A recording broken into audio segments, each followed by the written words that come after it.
So alright mga bro, so for today's video mga bro, gutter fabrication tayo mga bro. Then ikukonekta na natin siya mga bro. Alright mga bro, so makikita nyo yan mga bro. Ayan, ganyan kami mag butas sa gutter mga bro. Ayan, hindi kagaya nung iba may sasalpak dyan na bukilya sa butas. Re-resulti tayo ng mga ganun mga bro. Alright, so may matitiran tubig. Once na dumaloy dyan yung tubig mga bro, may matitira at matitira. Alright mga bro, pero yung diskarte namin na yan mga bro, walang tirang tubig dyan mga bro. Alright mga bro, so yan, so sinilant na lang ho yung ano natin, yung dusungan para wala tayong water leaking. Pati ito isisilant na rin ito mga bro. Ayan.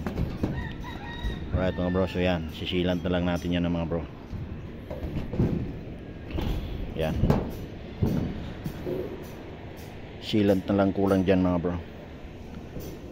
Ayan, so ang mangyayari dito mga bro, 7 meters yung ano natin mga bro, gutter. Alright, so yan po yung gutter natin. Yan, magpakita ko sa inyo actual yung butas natin mga bro. Alright, so yan mga bro, 100% bro mga bro, walang matitira dyan mga bro. Hindi kagaya ng iba, meron silang fabricated na yero na isasalpak dito mga bro. Yun daw ang magiging bukilya niya. So napakalaking resulte yung mga ganun mga bro.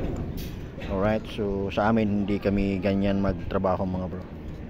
Alright mga bro, so ayan, yan po yung gutter natin. Box type lang na gutter yung kakabit natin doon mga bro. So yan, sisilant lang muna natin bago natin ikabit para hindi tayo mahirapan na once na may yero na po tayong ilalagay dyan mga bro. Alright mga bro, let's go mga bro. Yan, so maganda ang panahon natin ngayon mga bro. So doon natin, kasi ang proseso po kasi nito mga bro, bago po tayo maglagay ng yero, kailangan nakakabit na yung gutter natin mga bro, para hindi po tayo mahihirapan. Alright mga bro, kasi once na meron na tayong gutter o meron tayong yero bago ang gutter, mahihirapan na po tayo maglagay ng gutter mga bro. So yan po yung mga tips natin na kailangan sa mga baguhan mga bro. Kasi alam mo naman baguhan, yung mga baguhan mga bro, dumaan din naman ho tayo sa mga ganyang baguhan mga bro.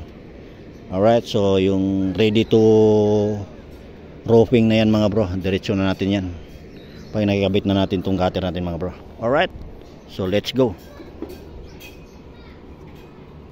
Ayan, so ito madaling baklasin yan mga bro once na maikabit na natin yung gero dito mga bro. Alright mga bro, let's go.